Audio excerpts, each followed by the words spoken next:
This is the Valley Today.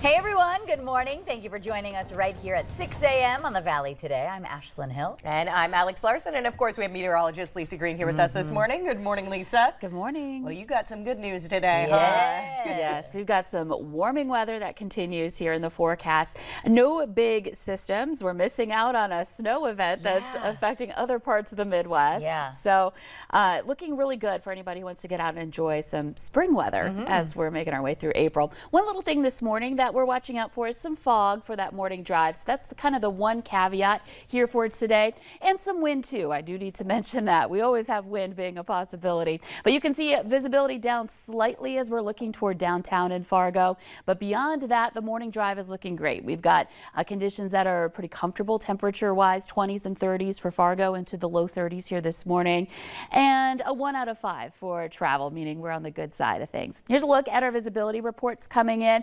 Most areas are reporting 10 miles visibility, which is the maximum. That's the number we want to see on the map. But there are some spots, places like Crookston, where we're down to about half that. Crookston's visibility is at 5 miles. We're at 8 in Fargo, 8 in Wahpeton. Hallock is at 7. Candu out west is in that 6-mile range there. But no areas where we're seeing dense fog, just a little bit lower visibility here.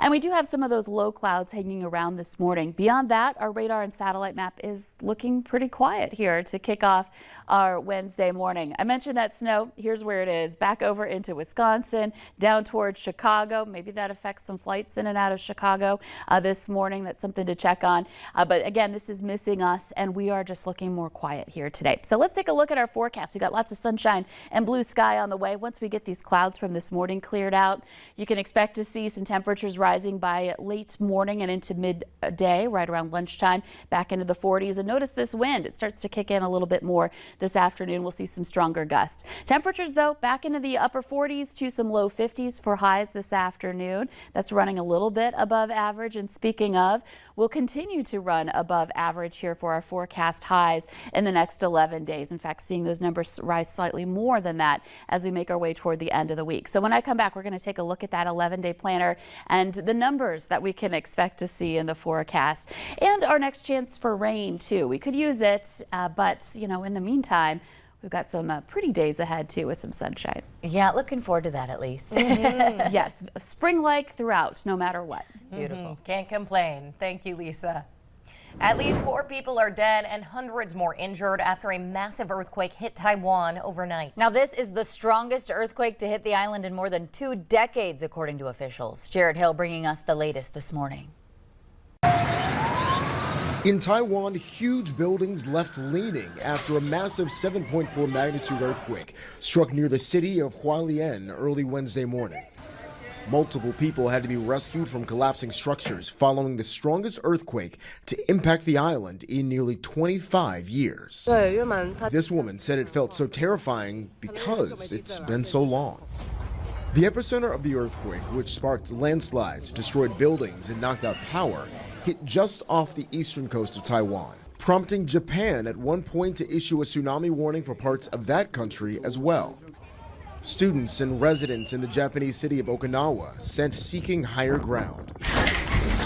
While the quake may have been thousands of miles away from the U.S., it's hitting home for Taiwanese Americans. We're in shock, and just because the scare of the earthquake is tremendous. My mom was so scared. My mom was even crying, and then I told her to hide under the table. No stranger to smaller tremors, Taiwanese authorities said they'd only expected a relatively mild magnitude 4 quake, not 7+, so authorities didn't send out alerts.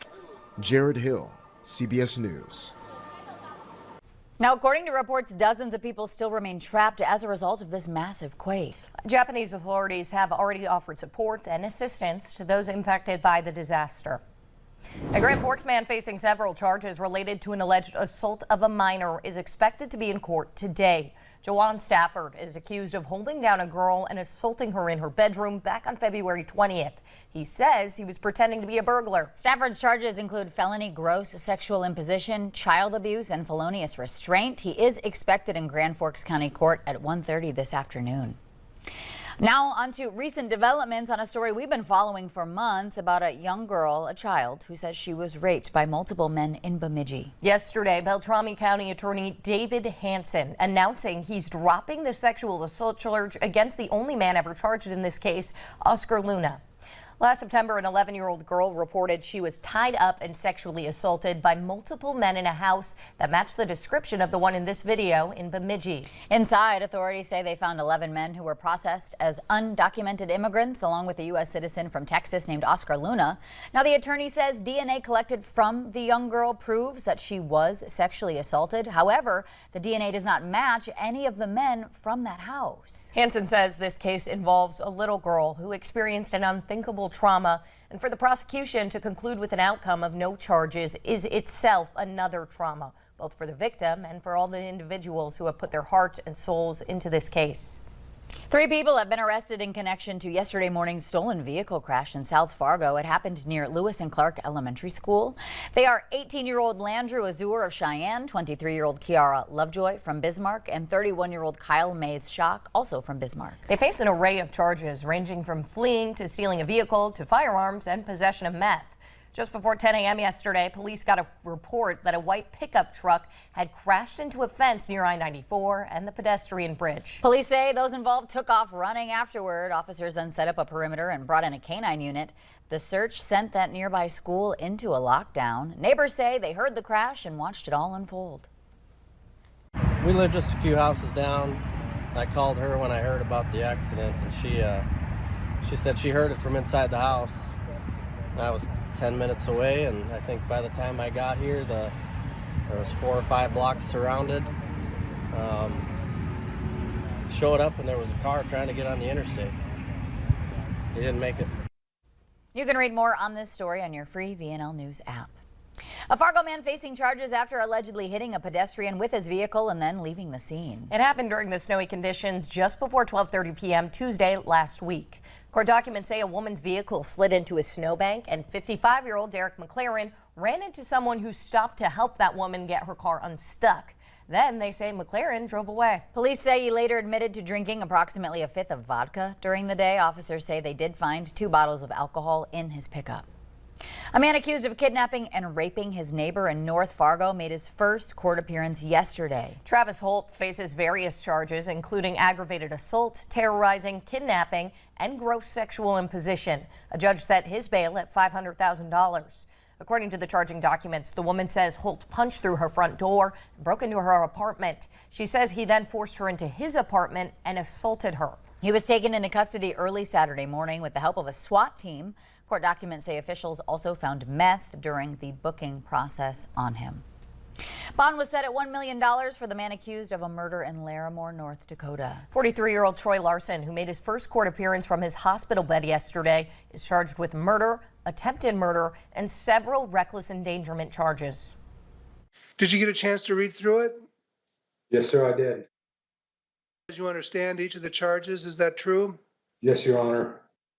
As you can see, Larson appeared on Zoom from Ultra Hospital, where he's been since the shooting and standoff on Saturday, March 23rd. That day, several law enforcement agencies responded to a home in Larimore for a report of a murder. Police say Larson barricaded himself inside the home, firing several shots at the Grand Forks SWAT vehicle while 7 officers were inside at the time. Police say Larson eventually came out of the home in a bathrobe, but was shot in the back after reaching for his pocket. Jamie Holweger was killed in that shooting. The woman who called 911 said Holweger was just there to drop off a dog. Up next, meteorologist Lisa Green is in with a check of your forecast. That's next.